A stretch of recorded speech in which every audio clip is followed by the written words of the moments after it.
Cuando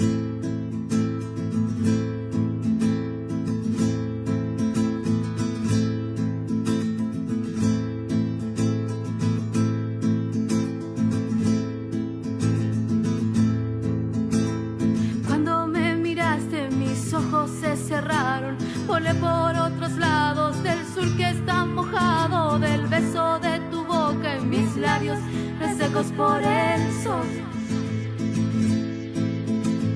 Pienso en mi pasado de sueños olvidados, promesas no cumplidas, después de tantos años y tierras divididas que ahora alumbras con tus ojos. Cuando llegaste,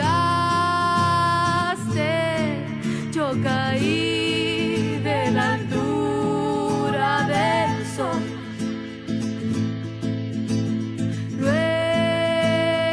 Luego me diste el calor y el viento del sol.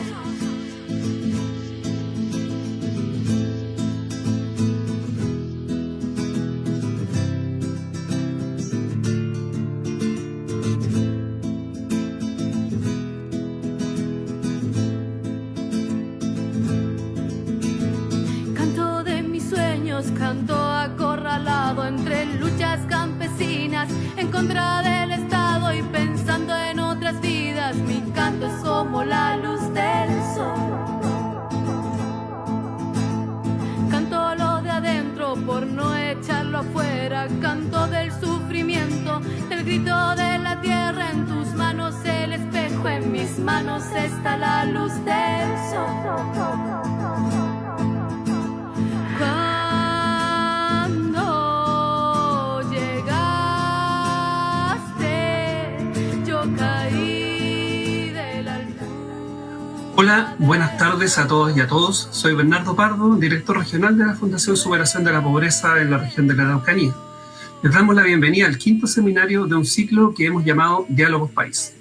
Este ciclo se desarrollará todo el año y abordará diversos temas de interés para las regiones y para el país. Como fundación nos hemos propuesto utilizar el espacio que nos da el formato online para convocar a diversas actrices y actores para discutir y reflexionar respecto de los temas que afectan a los territorios aislados, rurales y vulnerables. Al comenzar, queremos agradecer a la Universidad Católica de Temuco como coorganizador de este espacio, al apoyo de la Universidad Politécnica de Valencia, a Mediapartner, a los diarios Ciudadanos Mi Voz y finalmente al Ministerio de Desarrollo Social y Familia por financiar esta iniciativa. Para moderar este espacio, hemos invitado a Pía Palma Insunza, consejera regional de la Fundación Superación de la Pobreza. Pía fue profesional del Servicio País los años 2006 al 2008 en la Asociación de Municipalidades para el Desarrollo Económico Local en la región del Biobío. Pía, buenas tardes y muchas gracias por acompañarnos. Gracias, Bernardo. Bueno, en el día de hoy tenemos un gran panel de mujeres que desde la Universidad Católica de Temuco nos ayudarán a reflexionar respecto de cómo la pandemia ha afectado el funcionamiento de las organizaciones rurales lideradas por mujeres y en el abordaje de aspectos vitales como son la familia, la educación y el trabajo. Y en ese contexto es necesario mencionar que hoy en día la pandemia ha profundizado las desigualdades preexistentes y afecta aún más a las personas que viven al margen de la protección social y del mercado laboral. En ese sentido vemos cómo se agudizan las asimetrías de un modelo que no deja de mostrar sus contradicciones. Y en esas condiciones revela situaciones y brechas para las mujeres, como la pérdida del trabajo y de los ingresos, el repunte de la violencia doméstica y la carga de los cuidados, entre otras problemáticas que son de gran interés para todas y todos. Y para dar comienzo al seminario y antes de dar la palabra a nuestras panelistas, les invitamos a dejar sus preguntas en el chat y las que después serán respondidas al final del seminario. Para comenzar, le daremos la palabra a la doctora Gloria Mora Guerrero. Gloria es doctora en estudios americanos por la Universidad de Santiago de Chile, magíster en psicología, mención psicología comunitaria por la Universidad de Chile, psicóloga por la Universidad de Guanajuato y académica y directora del Departamento de Psicología de la Facultad de Ciencias de la Salud de la Universidad Católica de Temuco. Gloria es investigadora responsable del proyecto Fondesit de Iniciación Los que tienen hijos chicos no pueden ir a trabajar, la organización social del cuidado como condición de la participación de mujeres en asociaciones productivas rurales de la Araucanía y co-investigadora del Fondecir regular Segregación de Género en la elección de estudios superiores, análisis de factores internos y externos que influyen en las trayectorias vocacionales de estudiantes secundarios chilenos. Sus líneas de investigación son empoderamiento, mujeres rurales y conciliación, trabajo y familia en el contexto rural. Dejamos entonces a Gloria con su exposición. Adelante, Gloria. Muchas gracias, Pía. Muchas gracias por invitarme a ser parte de este seminario. Me da mucho gusto estar con ustedes. Yo les voy a hablar acerca de la conciliación trabajo y familia en contexto rural, con base en una investigación que yo he estado realizando. Son varios proyectos, pero en general es un proyecto, digamos, continuo o de largo plazo, que yo inicié en el 2015, y a partir de algunos de resultados o reflexiones, que yo he estado trabajando y reportando a lo largo de este tiempo, voy a finalizar con algunas preguntas respecto de cómo podríamos pensar ahora la situación de las mujeres rurales en esta situación de crisis sanitaria que estamos viviendo. Yo llego a la región de la Araucanía, a la Universidad Católica de Temuco, en el año 2015. Yo soy originaria de México, estuve viviendo varios años en Santiago, y entonces cuando yo llego aquí a Temuco, empiezo a trabajar con básicamente mujeres que se dedican a la agricultura familiar campesina. O sea, son mujeres que en lo general viven de la tierra, que además de todo, cultivan su huerta o crían sus animales, y que generalmente, con las que yo he trabajado, tienen un emprendimiento.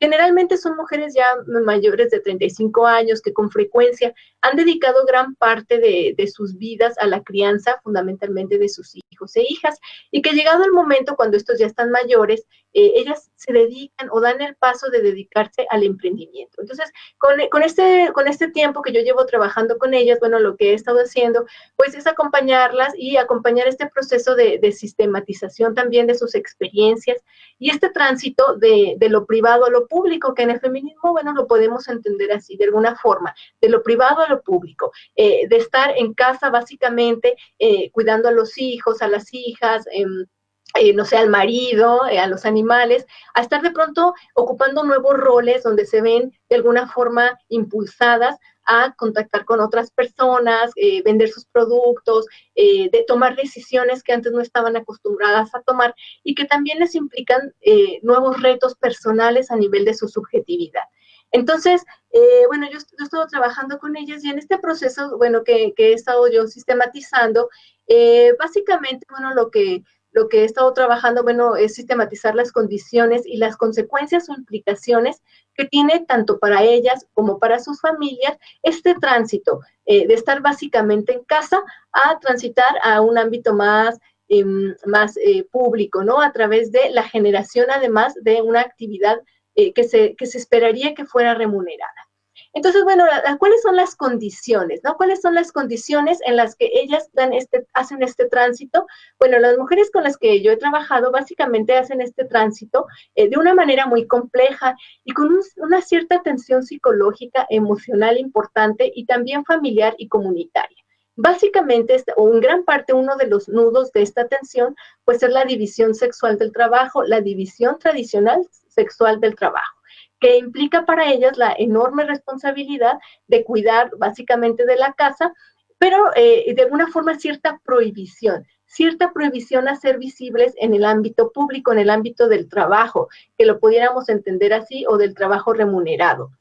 Entonces, básicamente lo que muchas de estas mujeres cuentan, pues es su experiencia desde el ámbito privado y cómo esta experiencia está de alguna forma mediatizada por múltiples desigualdades de género, que tienen que ver no solamente con accesos como inequitativos a, por ejemplo, a capacitación, educación, tenencia de la tierra o derechos de agua, sino que también tienen que ver con factores familiares como las prohibiciones de los maridos o de otros miembros de la familia o de la comunidad para ingresar con legitimidad al ámbito del trabajo.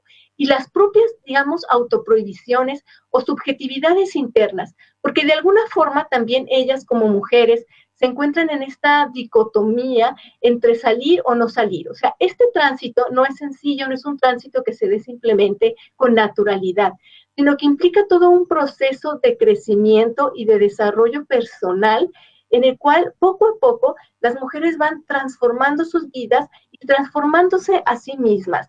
Y esto es muy importante porque a veces los procesos de transición a nivel de las subjetividades no se visualizan con suficiente, digamos, detalle. Por ejemplo, ¿qué implica realmente estar en el ámbito privado fundamentalmente? Y independientemente de que la persona, porque muchas de estas mujeres igual están generando ingresos, pero la pregunta es, ¿qué implica estar en el ámbito de lo privado? ¿Qué es el ámbito de lo privado? Y yo pienso que en esto nos han apoyado los estudios de género, los estudios feministas, también hay algunos aportes desde la psicología comunitaria, y que nos ayudan a pensar, bueno, ¿qué es realmente lo privado? Y lo privado fundamentalmente es lo no tematizable, como lo que no se puede discernir, y que no se puede discernir porque no es tematizable, porque con frecuencia no lo podemos llevar a palabras. Y lo que muchas veces pasa con estas mujeres que trabajan fundamentalmente en casa, es que aunque están produciendo, aunque están haciendo muchas cosas, finalmente, como no pueden tematizarlas, se genera una sensación como de invisibilidad de parte de ellas, de sus acciones, y también un cierto malestar general, una cierta sensación como de insatisfacción permanente, que tampoco se sabe muy bien por qué, porque tampoco es que ellas como mujeres la reporten, sino que simplemente como que es algo que se siente, pero que tampoco se tiene tiene la legitimidad para poder expresar, ¿no? Entonces, bueno, en este tránsito de lo privado a lo público, es importante que las mujeres, por ejemplo, cuenten con redes de apoyo, lo que también es muy difícil, porque con frecuencia muchas mujeres rurales tienen redes de apoyo muy limitadas. Entonces, es estar como en casa de alguna forma, como recluidas de alguna forma, como madres y esposas. Y bueno, desde esta identidad tan sólida, tan fuerte, hay una cierta satisfacción, por supuesto, por cuidar a la familia, etcétera, pero un cierto malestar generalizado y falta de redes de apoyo para tramitarlo. Entonces, cuando ellas dan como este paso, se producen múltiples resultados, ¿no? Se producen múltiples resultados que tienen que ver con transformaciones personales y transformaciones también a nivel familiar y comunitario. ¿Qué pasa en primer lugar? Bueno, hay que reaprender nuevos roles, o sea, asumir nuevos roles, y que les digo, no tiene que ver con quizá aprender a vender, porque quizá muchas de ellos ya lo saben, porque quizá su abuelita sabía, o quizá algunas aprendían a tejer, pero quizás su abuelita ya también sabía y les había enseñado. Pero ¿qué pasa? Es como asumir un nuevo rol como con legitimidad. Y eso es un proceso que va siendo paulatino en el tiempo. Implica también aprender derechos, y derechos tan básicos como el derecho de salir de casa, el derecho de trabajar, el derecho de tener como recreación, el derecho de conversar, y que son cosas a lo mejor muy básicas, como el derecho de conversar, de reunirse, de tener un momento de esparcimiento. Y esos, bueno, son los procesos que se van logrando a nivel de las subjetividades de ellas, y que de alguna forma van haciendo que también se pueda tramitar este malestar interno, que finalmente nunca termina por tematizarse totalmente, porque finalmente también hay una enorme carga social sobre el rol básicamente de ser madre, ¿no? O sea, lo que implica cuidar a los hijos, a las hijas, y finalmente ellas lo hacen con amor y lo hacen con una satisfacción importante, porque es un rol muy importante socialmente, ¿no? Pero como permanece invisible ese rol de alguna forma, es lo que le resta, digamos, reconocimiento social. Y justamente cuando las mujeres ingresan a trabajar, digamos, de manera remunerada o con la intención explícita de generar ingresos, también tienen la oportunidad de reposicionar estos roles, de reposicionar su rol como madres o como cuidadoras. Y entonces comienzan estos otros discursos como de, bueno, es importante aprender a cuidar, pero también porque aprender a cuidar es una forma de reivindicación, porque no tenemos que conformarnos con ser productivos lucrativa simplemente y generar dinero, sino que en realidad lo que estamos buscando es una resignificación de la vida privada y del ámbito del trabajo. De alguna forma lo que ellas buscan es también encontrar una alternativa para que trabajar sea también una forma de cuidar. Y entonces empiezan a aparecer estos discursos donde lo que la persona busca es, por ejemplo, generar un emprendimiento dentro de casa, en el ámbito doméstico, donde idealmente puede estar al mismo tiempo cuidando a sus hijos o a sus hijas, o donde idealmente puede estar transmitiéndoles los saberes que se consideran muy importantes para ellas como madres y que tienen que ver con la integración social de los niños y las niñas en una comunidad más amplia y que de alguna forma también las reposicionan a ellas en su valor. Por ejemplo, hay algunas que procuran hacer emprendimientos donde se rescaten los saberes ancestrales, digamos, mapuche. Entonces, de alguna forma están reconstruyendo su comunidad al mismo tiempo que se reconstruyen a sí mismas como madres.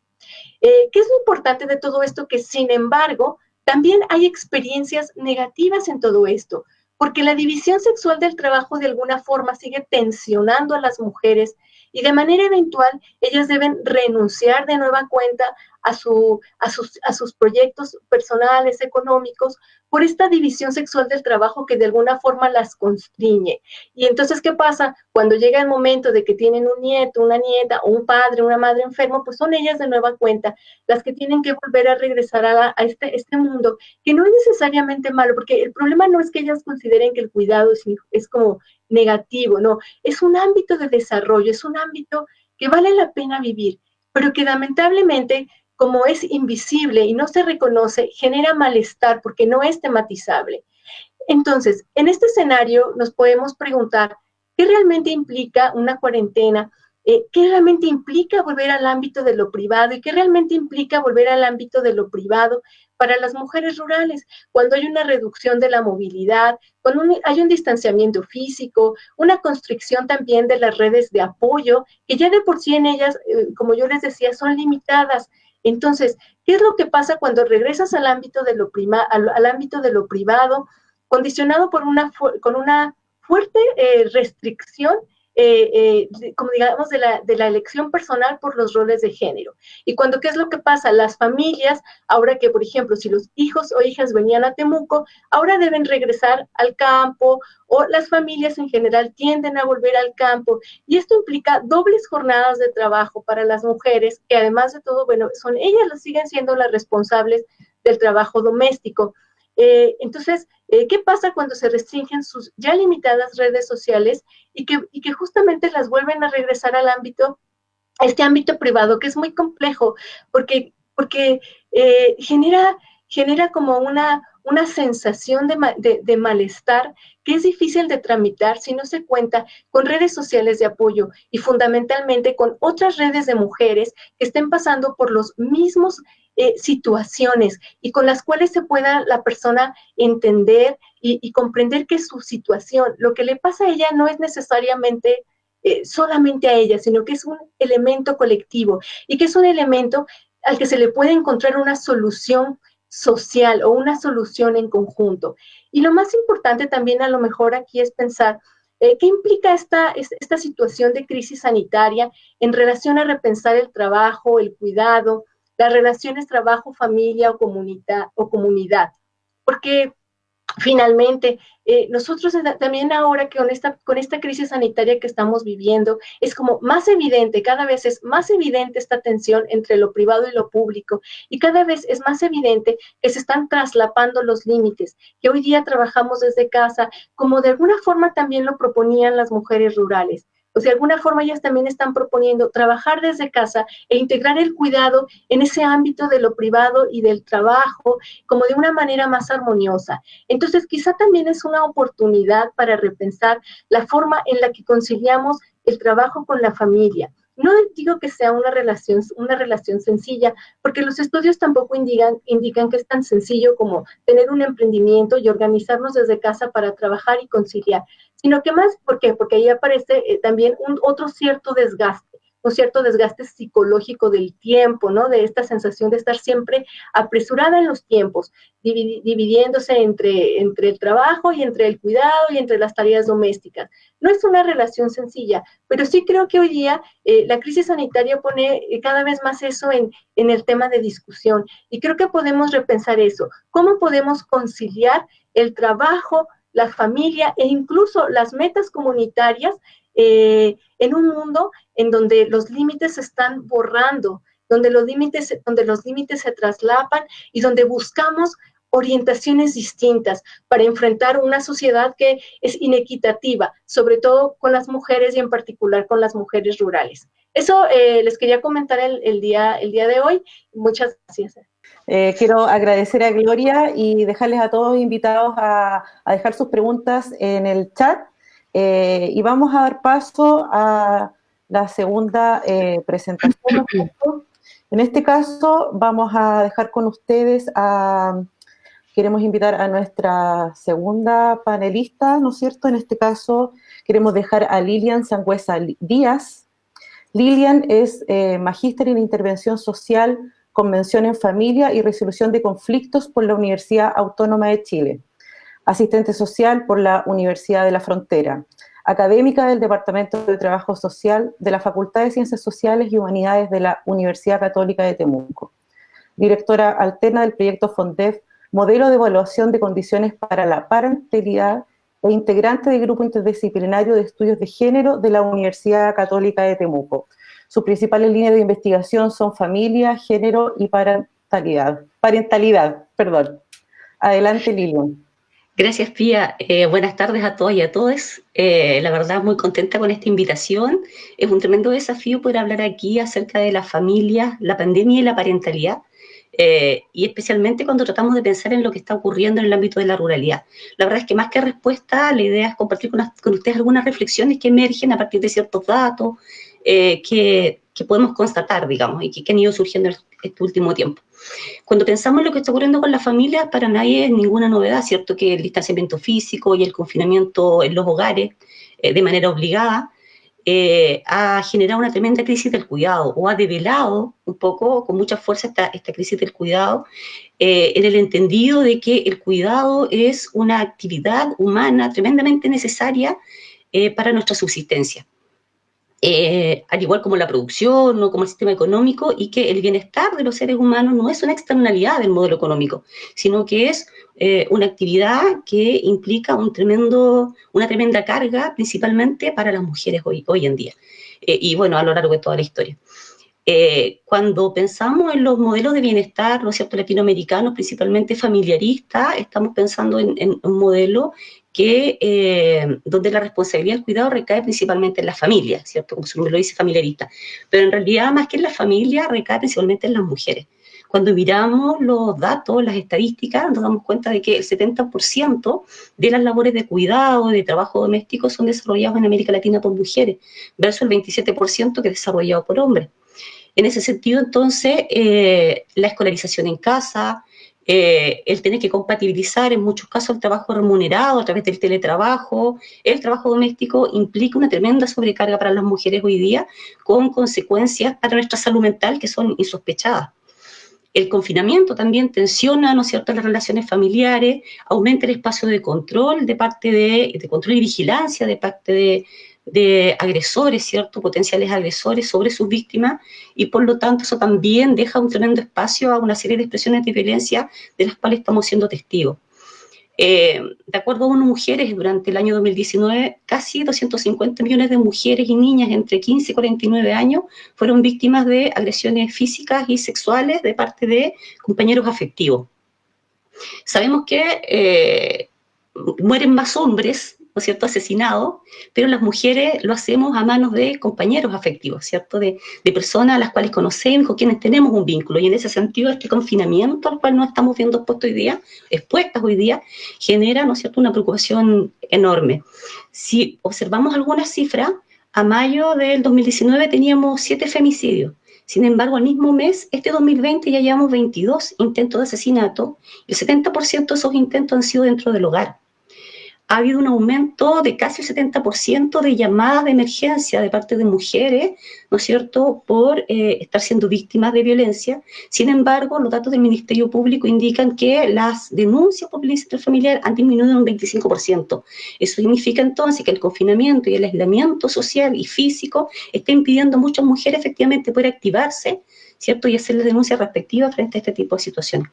Cuando queremos pensar un poco en lo que está ocurriendo con las familias rurales, la verdad es que, como les decía, un poco complejo porque existen pocos datos empíricos y habitualmente se tiende más bien a hacer aplicaciones a las familias rurales de procesos que ocurren con las familias urbanas. Y en ese sentido, bueno, efectivamente las familias rurales han estado viviendo, a partir de los procesos de modernización y globalización, enormes transformaciones a nivel demográfico, a nivel económico, ¿cierto?, a nivel institucional. A nivel demográfico tenemos un aumento importante de la nuclearización, lo que se llama nuclearización de la familia, es decir, una disminución de la familia extensa. Los abuelos, ¿no es cierto?, tenían en promedio 8 hasta 23 hijos, los padres entre 5 y 8, y hoy día las generaciones jóvenes están pensando en no más de 1 hasta 3 hijos en el mundo rural. Eso implica una tremenda crisis en la gestión del cuidado, porque en generaciones anteriores teníamos una comunidad de mujeres que formaban parte de esta familia extensa y que se hacían cargo de ese proceso, y que hoy día, ¿no es cierto?, eso está en una franca disminución.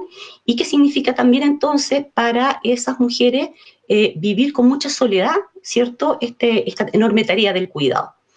Si a eso le sumamos también lo que ya Gloria nos comentaba, que tiene que ver con la accesibilidad a bienes y servicios, las estadísticas, la última que hacemos, ¿cierto?, 2017, indica efectivamente que la accesibilidad a bienes y servicios, llámese servicios públicos, bancos, supermercados, es mucho más escasa para las familias rurales que para las familias urbanas.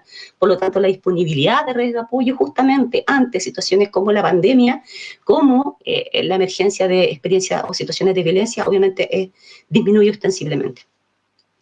Por otra parte, ¿cierto?, si bien es cierto, las familias rurales ven en la educación, y esto lo va a abordar Cecilia en la tercera presentación con más detalle, ven en la educación un camino muy importante para salir para poder, digamos, de alguna manera afrontar los trabajos mal remunerados en el campo y poder dar a sus hijos mejores oportunidades de vida. Sin embargo, a pesar de que existe una oferta de establecimiento educacional en el sector rural, las familias tienden a ver que las mejores opciones en términos de calidad para el acceso a la educación está en el mundo urbano. En ese sentido, por ejemplo, destaca que más de la mitad, según datos del Ministerio de Educación, más de la mitad de los establecimientos educacionales se encuentran en sectores rurales, pero más del 85% de las matrículas están en establecimientos urbanos. Entonces, al parecer, no tiene que ver con una cuestión de oferta, sino que tiene que ver con una cuestión de expectativas. ¿Cuáles son las expectativas que las familias tienen respecto de la calidad de la educación que quieren dar a sus hijos e hijas? Ahora bien, el tener que acceder a establecimientos educacionales de larga distancia implica necesariamente lo que algunos autores denominan el desplazamiento forzado estudiantil. Y eso es muy interesante porque, si bien es cierto, y hay una investigación que realizamos el año pasado con un grupo de tesistas, para las familias, ¿cierto?, las familias se preparan emocional, social y simbólicamente, emocionalmente, para este traslado de sus hijos e hijas a establecimientos educacionales alejados. Y muchas veces, ¿no es cierto?, tienen que recurrir a residencias estudiantiles, a internados escolares, en donde sus hijos e hijas permanecen largos periodos de tiempo alejados de la familia. Eso implica, de acuerdo a los mismos relatos de la familia, procesos de desarraigo cultural, de desvinculación emocional de parte de esos hijos e hijas, que son vivenciados con mucho dolor de parte de la familia, donde se buscan estrategias, ¿cierto?, para mantenerse vinculados a través de las tecnologías de la comunicación, el uso del WhatsApp, etcétera, y que hoy día podríamos preguntarnos, bueno, ¿qué está ocurriendo con eso? Hoy día esos hijos e hijas no están yendo a esa residencia. Eso puede tener una externalidad positiva, si quisiéramos, en términos de que los hijos e hijas siguen manteniendo el vínculo y la dinámica familiar al interior de sus hogares, pero también hay que pensar que estas familias se planifican en términos económicos respecto de que las necesidades básicas de sus hijos van a estar resueltas en esos espacios, en el internado, en la residencia estudiantil, y que hoy día ese no es un recurso disponible en este contexto de pandemia. Entonces también es un elemento interesante de mirar. bueno, ya lo decía, ¿no es cierto, Gloria? El acceso de las mujeres al mundo laboral, ¿cierto? En el mundo rural, el tema del trabajo como temporera, ¿cierto? Entre octubre y marzo es muy importante. En los últimos 25 años hemos tenido un aumento importante de monocultivos en una gran extensión de territorio, sobre todo en el sur del país. Y en ese sentido, ¿cierto? Sabemos que el trabajo como temporero es un trabajo que tiene una fuerte precariedad económica, con contratos, ¿cierto?, que muchas veces se incumplen y con exposiciones a riesgo, como los pesticidas y otros que conocemos. Sin embargo, Ana Castro, ¿cierto?, una investigadora que hizo un estudio en sectores rurales en la región del Maule, nos dice que efectivamente las mujeres valoran mucho el poder percibir ingresos económicos, pero estos ingresos se gastan principalmente en los hijos y en cuestiones del hogar, es decir, en un aporte a la economía doméstica, y no es valorado socialmente como parte de un derecho a su propio desarrollo personal. Entonces, podríamos preguntarnos en situación de pandemia si la valoración social de estas mujeres como aporte económico está más centrado en lo privado, en las tareas domésticas, en el cuidado de las personas dependientes, cuáles van a ser las elecciones que se van a hacer en torno a quién accede entonces al mundo laboral cuando, ¿no es cierto?, la oferta laboral así lo permita, digamos, cuando se retome la actividad laboral. En ese sentido, bueno, hay toda una visión, ¿cierto?, desde la historiografía que plantea que efectivamente el proceso de colonización, el inquilinaje, la cultura de hacienda, son cuestiones que siguen presentes en el mundo rural. Se combinan un poco estas ideas más premodernas en conjunción con las ideas más modernas. Tenemos un mundo rural más tradicional que lleva muchas generaciones, ¿cierto?, viviendo en ese espacio, y tenemos muchas personas que han optado por buscar una mejor calidad de vida, muchas familias en el espacio rural. Entonces, en ese sentido, ¿cierto?, podemos observar que desde la lógica más tradicional o premoderna aún predomina, un profundo arraigo oligárquico, ¿cierto?, una relación muy vertical entre ricos y pobres, entre patrones e inquilinos, y eso tiene un componente autoritario que impregna las relaciones que es importante mirar, digamos. En términos del acceso del mundo rural a la modernidad, bueno, se han incorporado nuevas tecnologías a la producción, nuevas tecnologías de las comunicaciones que hoy día son tan importantes, sobre todo con el desafío de la escolarización en casa. Sin embargo, según los datos de la Subsecretaría de Telecomunicaciones, el 16,8% de las viviendas en comunas rurales, solo el 16,8% tiene conexión a internet fijo, versus casi el 70% en comunas urbanas. Es decir, estamos frente a una brecha de proporciones en términos de cómo las familias pueden enfrentar este desafío de la escolarización, ¿no es cierto?, al interior del hogar.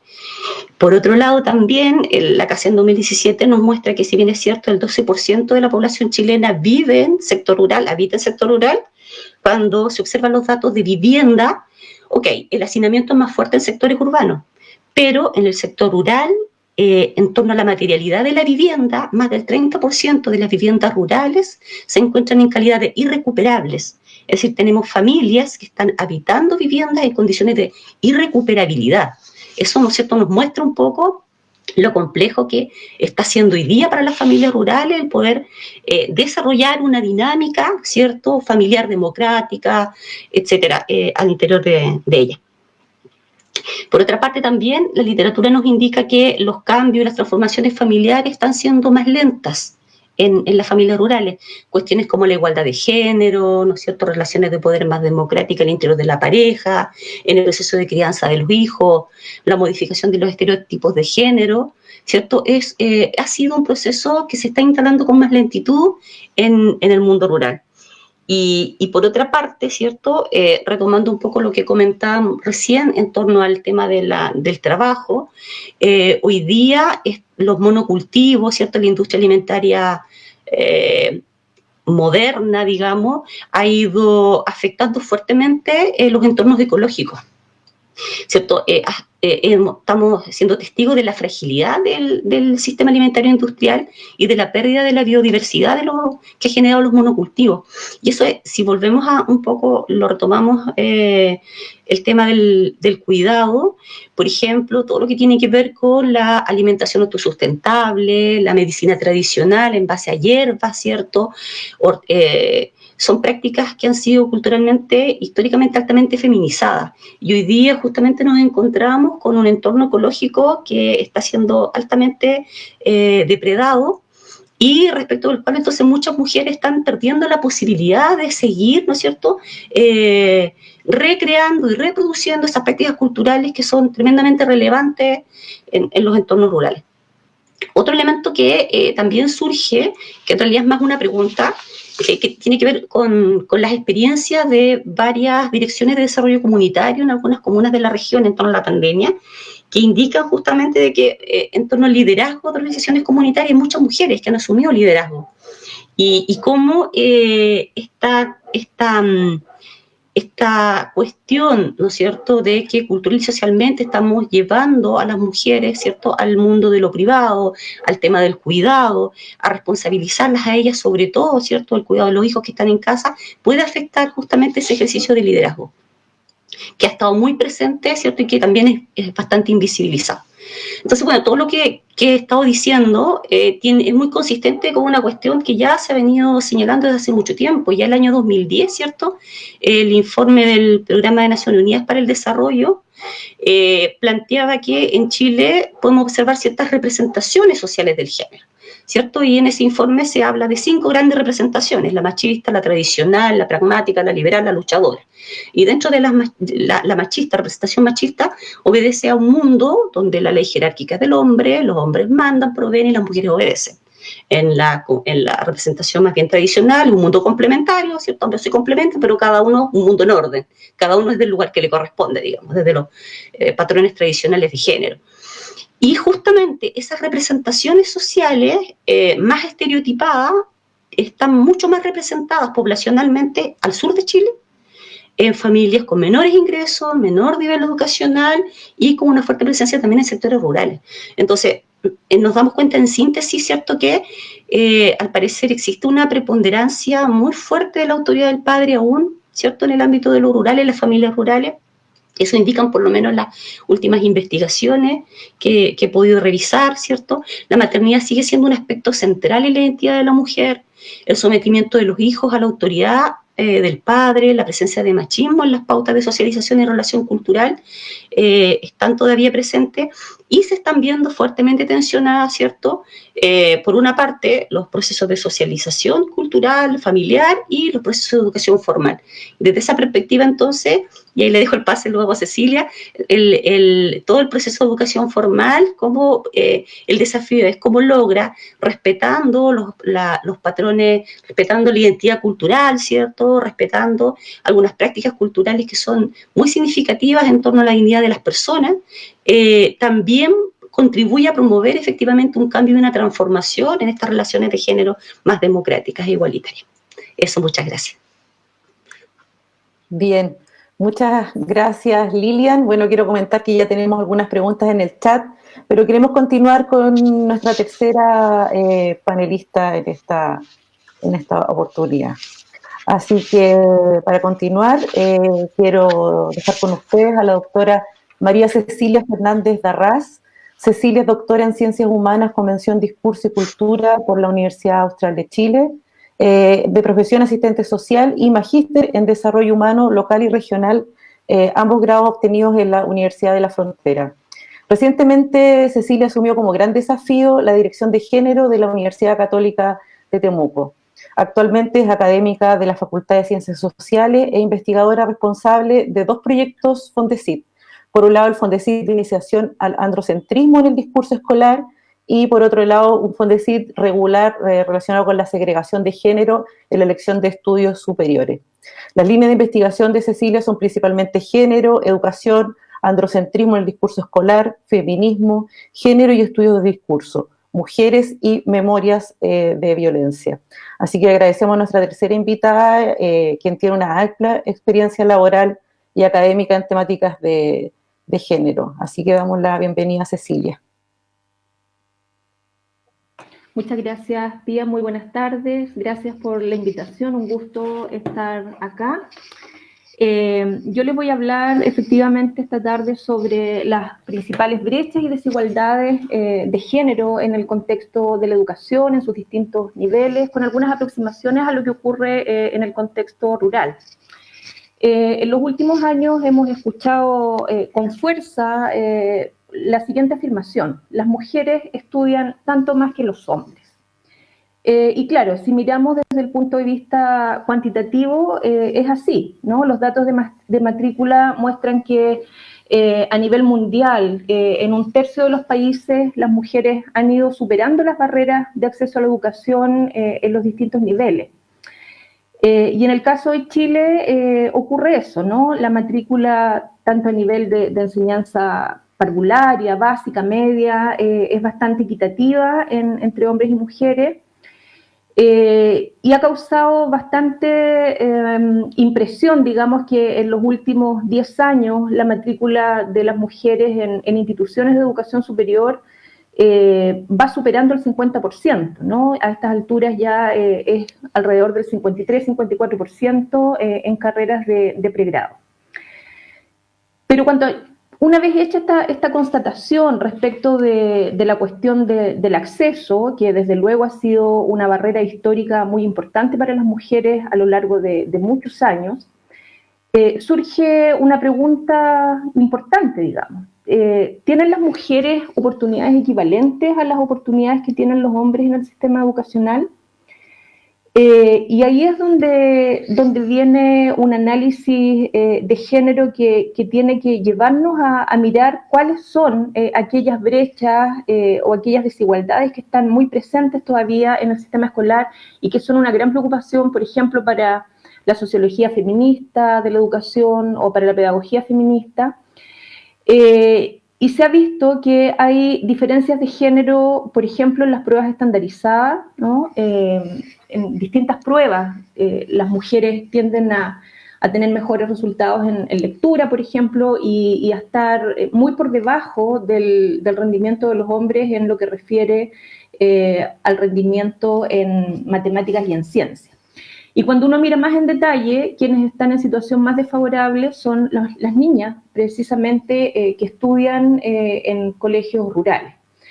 Y esta es una brecha que se va incrementando a medida que los estudiantes, hombres y mujeres, avanzan en su trayectoria escolar y logra su mayor expresión en la prueba de selección universitaria.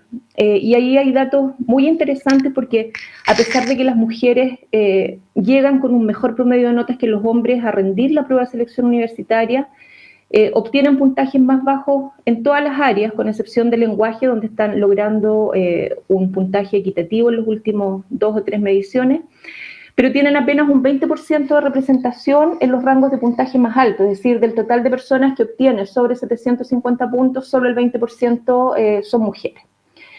Entonces, ¿cómo se han explicado estas brechas? Durante muchos años se han atribuido a factores biológicos, ¿no? Se habla del peso, del tamaño del cerebro, por ejemplo, como factores determinantes.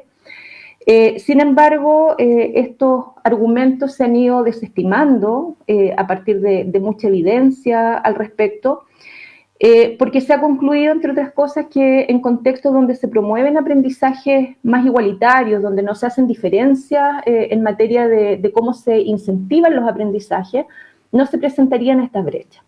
Por lo tanto, se atribuye en buena parte a factores asociados a la socialización, a la presencia de un currículum oculto de género, a prácticas socioeducativas androcéntricas y sexistas que están presentes en las creencias, en la forma de relacionarse.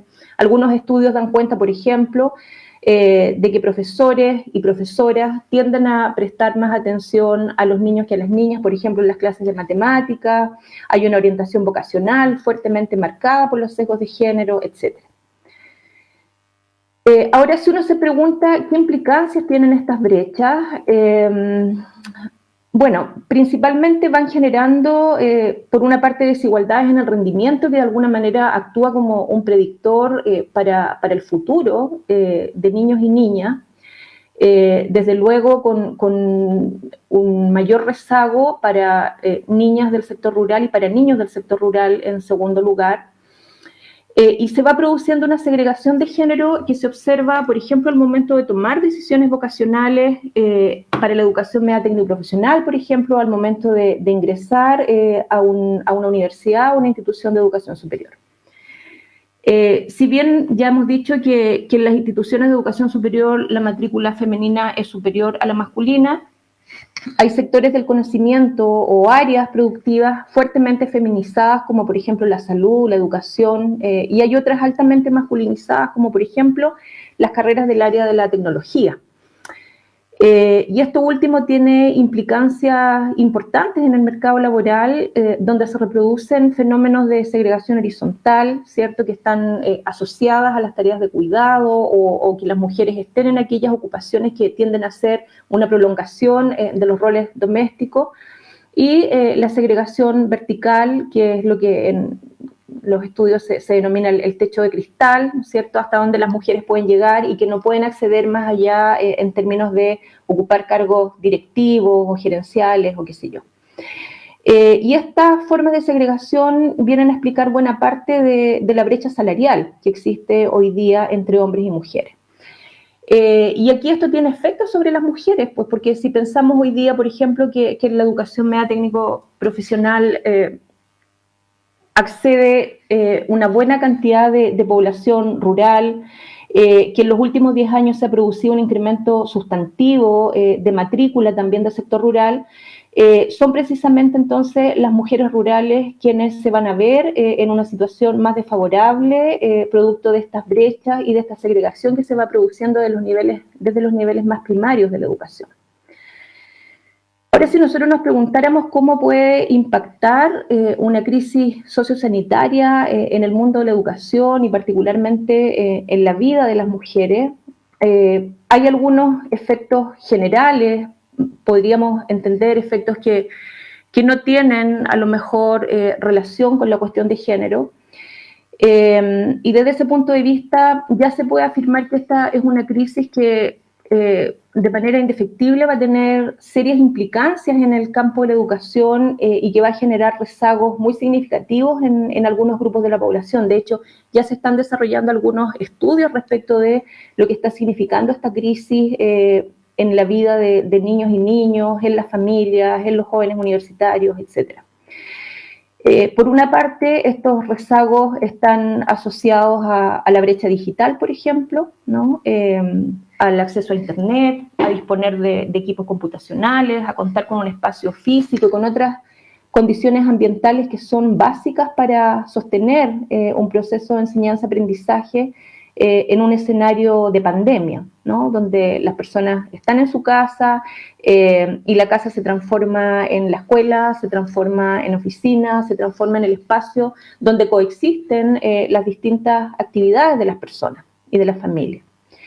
En el caso de niños y niñas más pequeñas, hay dificultades porque muchos de ellos requieren del apoyo de una persona adulta para que pueda guiar sus aprendizajes, y esto hay contextos donde es complejo, es difícil por las obligaciones laborales que los adultos o las adultas tienen, por cuestiones que están asociadas también al capital cultural, por ejemplo, y a otros factores que generan una cierta limitación en este aspecto.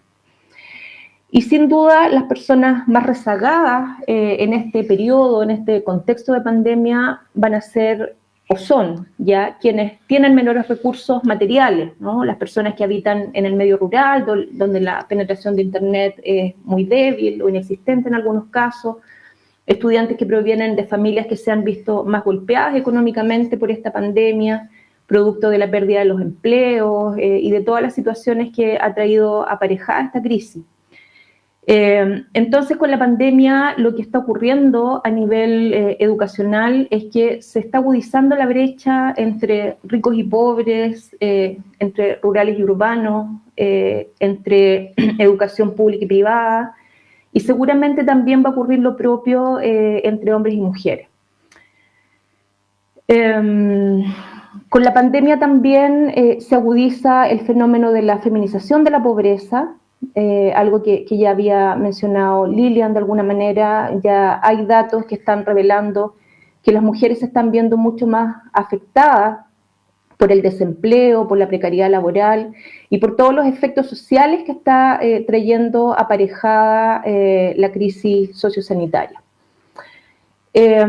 Por otra parte, se están estudiando también los efectos que la pandemia podría tener en materia de deserción del sistema educativo en sus distintos niveles, ¿no? Y es algo que de alguna manera algunas universidades ya están acusando un fuerte golpe en este sentido. Pero esto va a pasar en todos los niveles educacionales, no solamente en las universidades. Pero ¿cómo o qué efectos puede traer específicamente en la vida de las mujeres niñas y jóvenes esta pandemia en el campo educacional? Si bien aún no disponemos de datos tan concretos y específicos de lo que está pasando en el mundo hoy día a propósito del COVID, hay algunos estudios en otros contextos que se han desarrollado en situaciones de desastres naturales o de otras emergencias sanitarias que han mostrado efectos diferenciados en materia de educación, diferenciados desde el punto de vista de género, digo. Y de nuevo, estos efectos son más dramáticos en niñas y en mujeres jóvenes que viven en condiciones de mayor precariedad económica o de lugares más alejados o de mayor aislamiento social. Las niñas y las mujeres jóvenes se ven mucho más afectadas por la deserción escolar en distintos niveles, ¿no? Y en el caso de la educación superior, no es poco habitual tampoco hablar de que esa deserción temporal o esa suspensión temporal se transforme en una decisión definitiva que está cruzada principalmente por la necesidad económica. Hay estudios, por ejemplo, desarrollados en Estados Unidos que reflejan que cerca del 20% de quienes han suspendido temporalmente sus estudios superiores ahora en este escenario, en esta crisis, piensa que no los va a retomar, ¿no? Que no va a volver a estudiar. Las niñas y jóvenes entonces experimentan un mayor rezago en su rendimiento escolar, producto de que tienen que asumir también desde temprana edad las tareas domésticas y las tareas de cuidado familiar. Esta crisis de cuidado de la que nos hablaba Lilian no solamente afecta a las mujeres en edad adulta, sino que también afecta a las niñas y a las jóvenes, a las adolescentes. Ellas cuidan a hermanos, a hermanas menores, cuidan de sus abuelos, abuelas o a otras personas que requieren asistencia o que requieren cuidados especiales al interior de la familia. Y en escenarios como este, esas necesidades de cuidado se incrementan, ¿no? La crisis de cuidados familiares impacta fuertemente entonces a las niñas y a las jóvenes estudiantes. En emergencias sanitarias en el mundo, en otros momentos, se ha estudiado también el efecto que tiene esta crisis en las trayectorias escolares de las mujeres, producto, por ejemplo, del incremento en las cifras de embarazo en mujeres, adolescentes y jóvenes. Porque en situaciones como la que estamos viviendo ahora, por ejemplo, hay una suspensión casi total de las atenciones de salud sexual y reproductiva, de la entrega de métodos anticonceptivos, y eso desde luego tiene un mayor impacto en las mujeres que están más alejadas de las ciudades, de los centros urbanos, o que tienen menos recursos para concurrir a una farmacia y comprar por sus propios medios algún tipo de método anticonceptivo, por ejemplo, ¿no? Ya en Perú, por ejemplo, hay algunos estudios que señalan que en 15 días de confinamiento hubo, por ejemplo, 40 violaciones denunciadas, 23 de las cuales fueron contra niñas, porque claro, uno podría pensar que en este contexto de confinamiento las mujeres, las niñas, las jóvenes van a tener menos posibilidades de establecer relaciones amorosas, sentimentales, porque tienen que estar confinadas en sus hogares. Sin embargo, esto no necesariamente es así, y porque además esta prevalencia en algunos casos del embarazo adolescente suele estar muy relacionado con la violencia de género, con el abuso sexual, con las violaciones. Y hay momentos de crisis donde efectivamente se ha estudiado que hay un incremento de este tipo de abusos que tienen lugar al interior de la familia en muchos casos, En el caso de Latinoamérica, el abuso sexual representa casi el 90% de la violencia intrafamiliar. Entonces, es un factor que hay que mirar con cierto detenimiento respecto de qué es lo que va a ocurrir en la vida de las niñas, de las mujeres, de las jóvenes, cómo esta pandemia puede profundizar un rezago que ya traen en materia de rendimiento educacional, de brechas educacionales y de segregación de género en el sistema escolar y que tiene implicancias importantes en la vida laboral y en su inserción posterior en el mundo del trabajo. Eso por mi parte por ahora. Muchísimas gracias. Bien, muchas gracias Cecilia por tu presentación. Bueno, y comentarles que tenemos variadas preguntas, las que voy a pasar a leer a continuación. Vamos a partir entonces en orden, pero también voy a dar la posibilidad de que las otras panelistas también puedan responder las preguntas si quieren acotar, ¿ya? Así que la vamos a dejar abierta de todas maneras. Vamos a partir con Gloria, las preguntas para Gloria. En el ámbito de las organizaciones sociales, comentan las personas, dicen, las mujeres también trabajan y sostienen un porcentaje muy importante de las organizaciones sociales, territoriales y funcionales. Se trata de un trabajo voluntario, pero un trabajo muy importante para las comunidades más vulnerables. La pregunta es la siguiente: ¿qué se sabe de los efectos de la pandemia en las organizaciones sociales lideradas y compuestas por mujeres? Gloria, te doy la palabra. Muchas gracias. Bueno, mira, nosotros no, lo que hemos hecho hasta el momento, pues han sido algunas entrevistas con, por ejemplo, con mujeres hortaliceras. Y bueno, lo que hemos visto también es que, bueno, se ha dificultado mucho, por ejemplo, su organización, la defensa que estaban haciendo, más bien ha habido como una represión o una criminalización.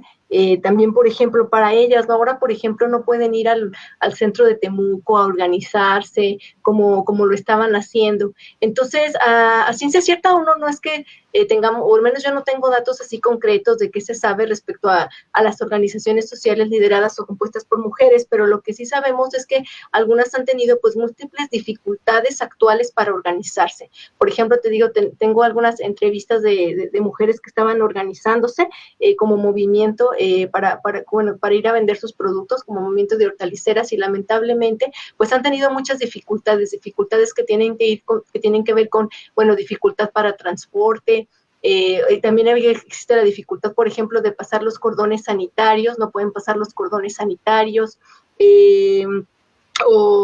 bueno, dificultades porque, bueno, llegan a la ciudad y sin embargo allí no hay cosas muy básicas, como por ejemplo no hay cosas como para servicios sanitarios. O sea, es lo que más bien hemos visto, pues es más bien como una mengua en las posibilidades de organizarse socialmente. Ahora, esto no me queda claro hasta cuáles van a ser los efectos en el mediano o en el largo plazo.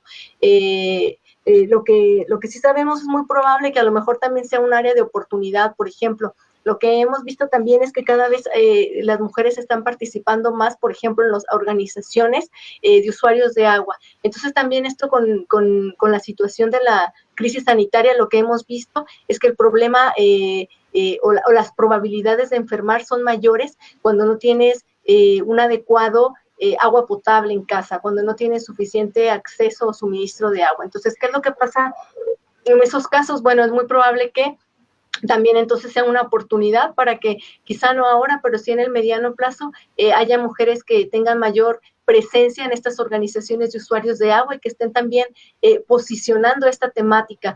De alguna forma, el agua es también debe garantizarse para el consumo, ¿no? Para el consumo humano. Y que justamente allí, cuando el agua se garantiza para el consumo humano, es que también es posible hablar de ciertos mínimos para prevenir las enfermedades. Nosotros sabemos que para prevenir el COVID es muy importante, por ejemplo, el lavado frecuente de manos.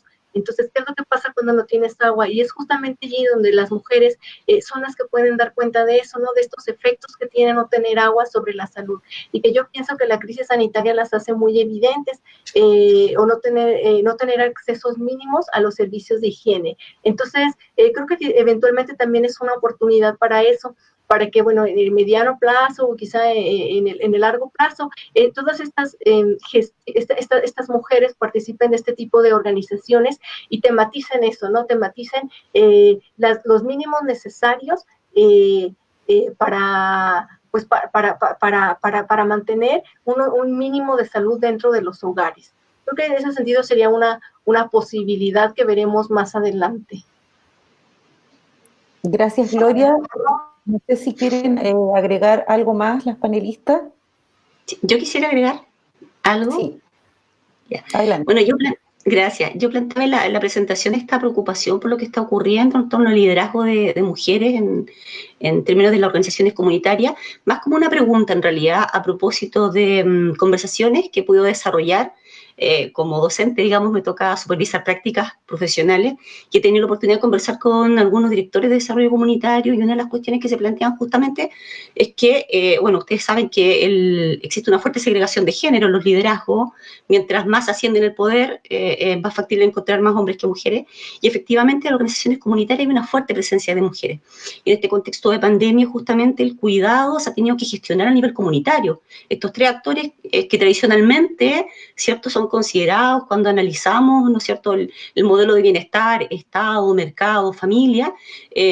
Hoy día la comunidad aparece como un cuarto actor olvidado muy importante, y la gestión del cuidado, el tema de la alimentación, del hoyo común, de llevar medicamentos a los adultos mayores, toda esa gestión del cuidado en el ámbito de lo público hoy día está siendo ejercido justamente por mujeres lideresas en esos entornos comunitarios, pero muchas de ellas también, al parecer, están viviendo los efectos del confinamiento y de la sobrecarga del cuidado en el mundo de lo privado, digamos, al interior de la familia. Entonces, efectivamente, me parece que es una pregunta, creo que más que respuesta, es un área de investigación súper interesante, y al cual habría que mirar un poco cómo efectivamente esta pandemia está generando un impacto en las lideresas mujeres en los entornos comunitarios, que hoy día se están viendo tremendamente demandados frente a esta pandemia. Solo eso. Gracias. Cecilia, parece que tú querías agregar algo más. La verdad es que solamente reforzar lo que estaba planteando Lilian respecto de la presencia de mujeres en las organizaciones comunitarias, que pareciera ser una novedad, pero que en realidad de novedoso no es que tenga tanto. La participación de las mujeres en las organizaciones comunitarias responde precisamente a lo que Lilian señala, que es la gestión de los cuidados, porque son organizaciones que están referidas a la gestión del agua, a la cuestión de la vivienda, por ejemplo, de los huertos, en fin. Entonces, dentro de las organizaciones comunitarias hay una fuerte participación femenina, pero eso también tiene una explicación desde el punto de vista de género en términos de cuáles son las necesidades que se busca resolver en la participación en esas organizaciones, y que efectivamente responde a lo que se denominan los intereses prácticos, las necesidades prácticas de género, más que intereses estratégicos, que ahí son otras las organizaciones, son otros los espacios, y son espacios que son frecuentemente masculinizados, ¿no? Eso sí. Sí, gracias, Cecilia. Precisamente ustedes han introducido la siguiente pregunta que tenemos de parte de las personas que participan en el chat, y tiene que ver con la crisis de los cuidados y la salud mental. Entonces acá se manifiesta que la crisis de los cuidados afecta tanto al que cuida como a los cuidandos, digamos, y que hay que sumar nuevas tareas como ser profesoras, trabajadoras, cocineras, etcétera. Entonces la pregunta es, ¿cómo la sociedad puede hacerse cargo de las consecuencias de la salud mental para aquello? Le doy la palabra a Lilian. Bien, compleja pregunta. Sabemos que las situaciones de aislamiento social generan, ¿no es cierto?, o son un factor de riesgo para desarrollar problemas de salud mental. Ya en la década del 60 la psicología comunitaria lo venía planteando, ¿cierto?, la relevancia de los apoyos sociales. Y de los distintos tipos de apoyos sociales, como el apoyo emocional principalmente, tiene un impacto muy importante en la salud mental de las personas, y cómo las personas, cuando nos sentimos amenazadas o estresadas o sobrepasadas frente a una situación, recurrimos a otros en un proceso de comparación social, otros como yo, que están pasando una situación similar a mí, ¿cierto?, para buscar este tipo de apoyo. Y hoy día justamente en pandemia nos encontramos con que esos apoyos no están disponibles los apoyos informales, no están disponibles tampoco los apoyos formales, y en ese sentido evidentemente que vamos a tener una crisis salud mental muy fuerte, no sabemos en qué dimensiones, que va a afectar con mucha, probablemente en términos estadísticos, mucho más a las mujeres que están, digamos, sobrepasadas por el tema del cuidado, pero además tenemos una oferta en salud mental muy pobre. O sea, si pensamos, por ejemplo, en la cantidad de psiquiatras infantiles en la región, en Temuco, en la región de la Araucanía, no sé, 3, 2. Entonces, las posibilidades de acceso a una oferta de salud mental de calidad es muy escasa. Y en ese sentido, ¿no es cierto?, justamente ahí, por una parte, necesitamos respuestas en términos de política pública frente a esta situación de salud mental. Necesitamos respuestas que incorporen la perspectiva de género también, porque existen problemas de salud mental que tienden a ser más recurrentes en hombres que en mujeres.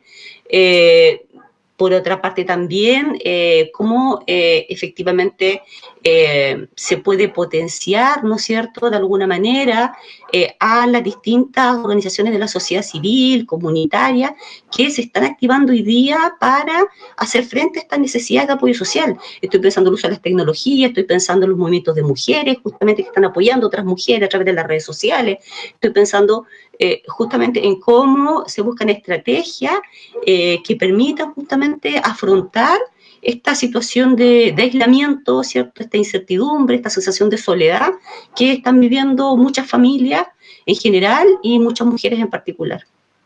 Pero me parece que es una respuesta que requiere articular distintos ámbitos, digamos, no hay una respuesta fácil, digamos, frente a esta problemática. Sí. ¿Quisieran agregar algo a lo que ya se ha comentado, o si no doy paso a la siguiente pregunta? Que también yo quisiera agregar algo, Pía, ¿por? Mira, yo creo que es una pregunta que yo la veo también como a partir de repensar qué significa el cuidado. Yo creo que Lilia nos hablaba de la crisis del cuidado y bueno, yo creo que esto de la crisis sanitaria, el aislamiento social ha puesto, y bueno, y la cantidad de contagios también que ha vivido el país, pone el acento en que es necesario repensar las condiciones en las que estamos cuidando, no solamente para la persona que se cuida, sino también para el cuidador o la cuidadora, como dice la pregunta. Pero yo creo que la pregunta es también cuáles son las condiciones en las que estamos cuidando, y creo que esta es una oportunidad para pensar en eso, en cómo podemos mejorar las condiciones en las que estamos cuidando. Yo creo que Lilian hablaba del modelo del bienestar centrado en la familia, en donde la familia es la responsable del cuidado, pero yo creo que esto es una oportunidad para pensar que esto ya no es suficiente, o sea, nunca ha sido suficiente, porque además de todos los problemas de salud mental, bueno, se cargan sobre todo para el cuidador, la cuidadora, que generalmente son las mujeres, pero yo creo que más que nunca se ve que no es suficiente. ¿Qué es lo que necesitamos? Por ejemplo, necesitamos mejores viviendas que garanticen mínimos como para que cada persona tenga un espacio personal o cierta privacidad personal, ¿no? ¿Qué necesitamos? ¿Cuáles son las condiciones en las que están las escuelas? Son mínimas como para que podamos mantener una distancia saludable entre cada estudiante. ¿Qué necesitamos? ¿Cuáles son nuestras cantidades de espacios abiertos? Las ciclovías, por ejemplo. ¿Tenemos suficientes ciclovías? ¿Qué pasa cuando las personas se van en el transporte público, ¿no? Y tienen que trasladarse en condiciones francamente no saludables? Entonces, necesitamos ciclovías, necesitamos repensar el transporte público, necesitamos pensar la alimentación. Por ejemplo, no podemos seguir pensando que un niño o una niña se alimenta bien o mal según si su mamá o no le da o no bien de comer. O sea, también hay que ver la calidad de los alimentos a la que la mujer tiene acceso, o el cuidador o la cuidadora. ¿Qué tipo la calidad de los alimentos es muy importante? Y como yo les decía, el agua, por ejemplo, realmente las personas tienen un mínimo indispensable de servicios sanitarios, de agua potable para cuidarse. Entonces, yo creo que cómo la sociedad puede hacerse cargo, yo creo que o sea, los problemas de salud mental también tienen condicionantes sociales, ¿no? Y no vamos a resolver los problemas de salud mental con más psicólogos y psicólogas. O sea, podemos ayudar, podemos ser un elemento muy importante, pero no podemos resolver las condiciones de hacinamiento y los problemas de la salud mental que se producen a raíz de eso, o los problemas que se producen a raíz de que una persona enferma o incluso puede morir de COVID. ¿Y qué pasa? Porque no tenía agua potable. O sea, yo creo que es una oportunidad para pensar el cuidado en términos y la salud mental en un contexto más amplio y pensar las condiciones sociales que debemos cambiar para hacernos cargo de la salud en su complejidad. Esa es mi opinión. Gracias. Y precisamente respecto de lo que se estaba planteando, digamos, sobre las condiciones o las distintas dimensiones que se ven afectadas, hay una pregunta que tiene que ver con la educación, en este caso la educación rural. Y preguntan qué sucede con la educación rural en el contexto de pandemia si solo el 16,8% tiene conectividad a Internet. Y por otro lado también nos piden por favor que demos el dato respecto de esa cifra. Lilian. Ahí sí. Sí, efectivamente, tiene la Subsecretaría de Telecomunicaciones en un informe que emitieron ahora el 2020, señala justamente que es el 16,8, si no me equivoco, tiene conexión a Internet en la vivienda, Internet fijo. ¿Ya? Ese es un dato importante, es Internet fijo. Es decir, pueden haber personas que tengan datos móviles, sí, pero el porcentaje de Internet fijo en la vivienda es del 16,8%. ¿Sí? Subsecretaría de Telecomunicaciones es la fuente, digamos, desde la cual saqué este dato, digamos, de un informe de este año. 16,8% de las viviendas en comunas rurales tienen conexión a Internet fijo. Entonces, eso es interesante porque efectivamente puede que otras familias tengan datos, digamos, pueden contratar datos, pero los datos se acaban, ¿cierto?, a mitad de mes, se priorizan, y bueno, la pregunta es si efectivamente, ¿qué pasa entonces con esos niños y niñas que tienen justamente que responder a esta escolarización en casa? ¿Cómo lo hacen, digamos, para poder efectivamente conectarse a diario, ¿no es cierto?, poder desarrollar las tareas, etcétera, etcétera. O sea, evidentemente la brecha en términos de acceso digital entre el mundo rural y urbano, digamos, es enorme. Por otro lado, también leí hace un tiempo atrás un dato del Colegio de Profesores que señalaba que el 40% de los niños y niñas de establecimientos públicos no tienen acceso a Internet. Entonces, me parece que es interesante ir cruzando esos elementos, digamos, de efectivamente cómo, y lo que decía un poco Cecilia, ¿cierto?, en un minuto, cómo la pandemia va desarrollando impacto diferenciado dependiendo del nivel de vulnerabilidad en que se encuentran las familias. Y claramente, las familias del mundo rural tienen un nivel de vulnerabilidad mucho mayor. De acuerdo a la CACEA en 2017, el 40% de las familias rurales se declaraban pobres desde la perspectiva de la medición multidimensional, porque, ¿no es cierto?, esta medición que no entiende la pobreza solo como el acceso a recursos económicos o percibir un ingreso, sino en la calidad de la vivienda, en acceso a servicios y una serie de otros elementos, el acceso a las tecnologías que dan cuenta del bienestar al que puede acceder efectivamente una familia. Entonces, me parece que es un dato no menor que hay que considerar. Subsecretaría de Telecomunicaciones, informe 2020. Muchas gracias. Quiero dar paso a otra pregunta. No sé si quisieran redondear sobre el tema de la educación rural o doy paso a la... Sí, si me permites un segundito, Pía, yo lo que creo, que de alguna manera creo haberlo deslizado cuando presenté, que claramente con esta pandemia se va a agudizar el rezago que ya sin pandemia tienen los estudiantes del sector rural, por distintas razones, digamos. Pero ahora, en el contexto de la pandemia, hay muchos factores que están incidiendo. La estrategia casi universal para resolver el acceso a la educación en este periodo ha sido la cuestión de las clases virtuales. Y como señalaba Lilian, hay una serie de limitaciones para el mundo rural para que eso ocurra, ¿no? Y no por nada algunos dicen hoy día que estamos asistiendo al mayor experimento en la educación en el contexto de esta pandemia y luego seguramente vamos a ver cuáles son los resultados que aquello tiene en distintos grupos, ¿no?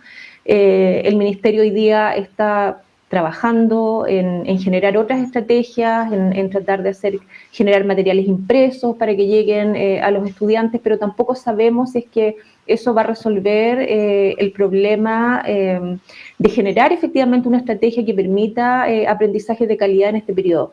Entonces, lo que yo creo es que aquí solamente lo que va a pasar es que se va a profundizar un rezago que ya tienen los estudiantes, niños y niñas del sector rural, ahora con mucha más fuerza, y seguramente ese impacto lo vamos a ver recién en un par de años más. Muchas gracias, Cecilia. Y para continuar contigo, hay una pregunta dirigida para ti y tiene que ver con el ámbito de la familia y la vida laboral. Y la pregunta dice así, ¿qué recomendación harían a los lugares de trabajo para que las mujeres podamos lograr conciliar la vida familiar y la vida laboral sin ver mermado el desarrollo profesional, pensando en un cambio de paradigma post-pandemia? Es un tremendo desafío, ¿no? Porque implica, en el fondo, políticas de corresponsabilidad. Es decir, en primer término hay que cambiar un paradigma que históricamente ha sostenido primero que los cuidados familiares son responsabilidad de las mujeres, no son solamente responsabilidad de las mujeres, tampoco son solamente responsabilidad de las familias. Los cuidados familiares son también responsabilidad del Estado y son también responsabilidad de las empresas o de las organizaciones laborales. Por lo tanto, lo que se requiere principalmente es que haya políticas de corresponsabilidad, ¿cierto?, que sean promovidas por el Estado, que sean también promovidas por las organizaciones laborales, por las empresas, que permita, por un lado, conciliar el trabajo, las responsabilidades familiares con las responsabilidades laborales, digamos, pero no solamente que estén dirigidas a las mujeres, porque lo que hemos visto durante mucho tiempo es que estas políticas o medidas, ¿no?, de conciliación suelen estar enfocadas a las mujeres. Y lo que hay que hacer es cambiar precisamente ese modelo. Cuando haya medidas de conciliación, tienen que estar dirigidas tanto a mujeres como a hombres, de tal manera que, por una parte, ambos puedan vivenciar la experiencia del cuidado, ojalá de la misma manera, y además ambos puedan desarrollarse laboralmente sin que exista una sobrecarga, que es lo que pasa hoy día en la vida de las mujeres, que hay una sobrecarga de responsabilidades, ¿cierto?, producto de tener que asumir las responsabilidades del trabajo remunerado, de conciliar eso con el cuidado infantil, con las tareas domésticas, con enseñar a los hijos e hijas en la casa cuando tienen que hacer las tareas, en fin. Entonces yo creo que hay un desafío muy importante en términos de políticas de corresponsabilidad que tienen que involucrar a todos los actores sociales y políticos. Sí. Muchas gracias, Cecilia, y bueno, agradecerles a todas. Tenemos una última pregunta final para cerrar y tiene que ver con lo siguiente. Dice, durante este periodo de pandemia han surgido iniciativas de apoyo a las mujeres, dice. ¿Hay algunas de ellas que ustedes quisieran comentar o relevar? Dejo abierto al... Cecilia, Lilian, Gloria.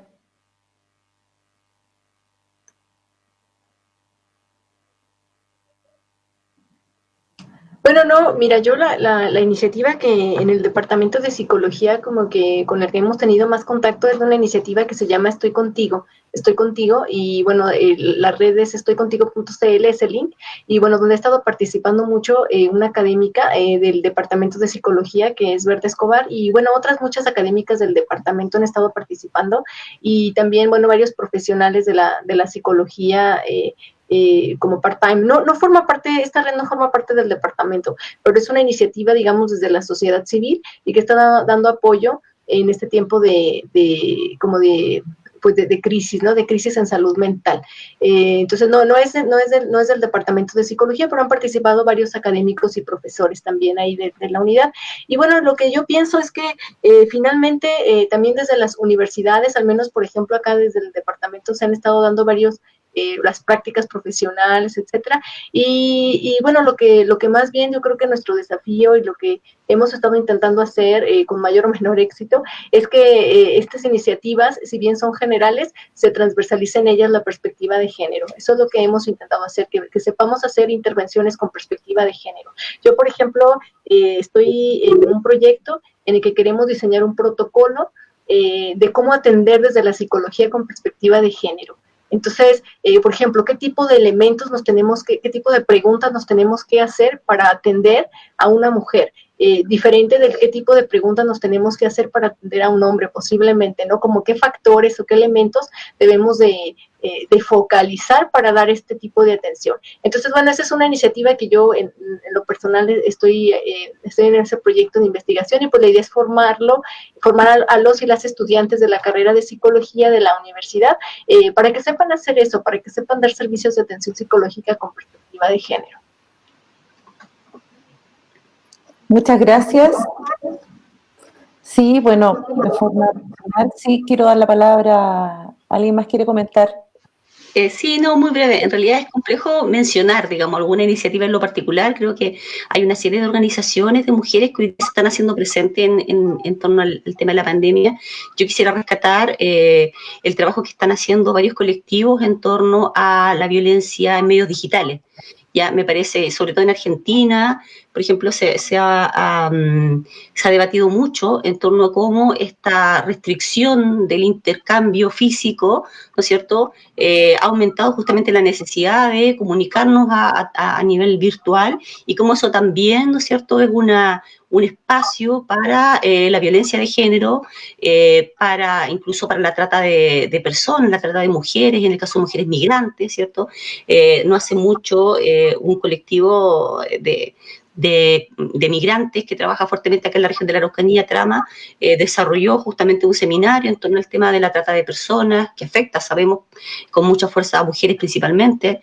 Entonces, creo que hay muchas iniciativas que están en marcha hoy día, es complejo mencionar algunas en particular, y en ese sentido creo que justamente a nivel comunitario, a nivel de la organización civil, es donde estamos observando una serie de iniciativas de manera mucho más relevante incluso que la política pública o la política del Estado. Efectivamente, al parecer, las organizaciones de mujeres son las que están siendo capaces de detectar los riesgos y las situaciones que están emergiendo en este contexto de manera mucho más asertiva que lo que la política pública está efectivamente mostrándonos en este momento.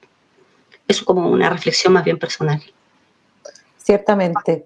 Damos la palabra a Cecilia, quería finalizar con algún comentario. Muy breve, solamente que producto de este incremento tan exponencial de la violencia de género, a propósito de este mensaje de la distancia social, que en realidad debiera ser una distancia física, pero no debería eso incidir en las redes de apoyo, por ejemplo, que las mujeres necesitan necesariamente, o que necesitan para poder abordar las situaciones de abuso. Yo, si tuviera que pensar en alguna iniciativa gubernamental, pero que no es que se le haya ocurrido a este gobierno, viene de otros países, viene de otros gobiernos, es probablemente el de la mascarilla 19, que es una alerta que se hace en las farmacias, que cuando una mujer está viviendo una situación de violencia riesgosa, digamos, va a la farmacia y pide una mascarilla 19, y la persona que la atiende en la farmacia tiene que saber y activar, ¿cierto?, las medidas de protección, de denuncia, qué sé yo, para poder salvarle la vida o proteger a esa mujer. Entonces, bueno, esa es una medida que hemos visto en el último tiempo, y que habrá que ver más adelante qué efectos van teniendo todas estas acciones, tanto públicas como de las organizaciones de la sociedad civil, para tratar de contener los efectos que está teniendo la violencia de género y la violencia en el espacio doméstico, principalmente, que están viviendo las mujeres. Bien, gracias, Cecilia. Ciertamente que este es un tema complejo, es un tema amplio que implica diferentes dimensiones y podríamos estar mucho tiempo conversando, pero ya vamos a cerrar. En forma personal quiero agradecer a Gloria, a Lilian, a Cecilia, a Bernardo, a la Fundación, agradecer a las dos instituciones a las cuales escribo, la Universidad Politécnica de Valencia y la Universidad Católica de Temuco, y muchas gracias, y que doy el paso a Bernardo por el cierre de esta jornada. Muchas gracias, Frida.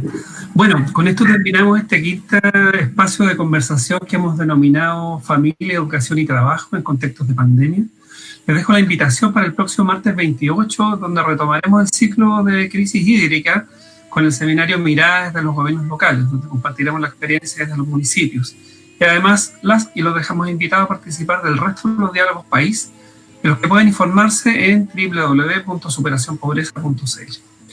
Les damos finalmente las gracias a Pía, muchas gracias por acompañarnos y por aceptar el desafío de moderar este grupo de panelistas, a las panelistas, a Lilian, a Gloria y a Cecilia, al Ministerio de Desarrollo Social y Familia, a la Universidad Politécnica de Valencia, a la Universidad Católica de Temuco y a nuestro socio Media Partner y a los diarios Ciudadanos Mi Voz.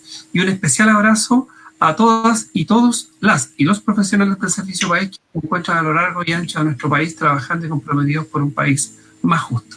Muy buenas tardes a todos.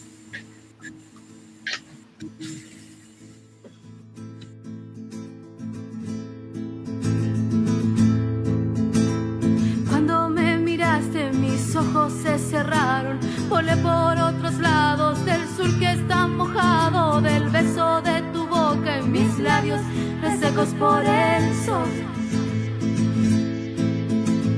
Pienso en mi pasado de sueños olvidados, promesas no cumplidas, después de tantos años y tierras divididas que ahora alumbras con tus ojos.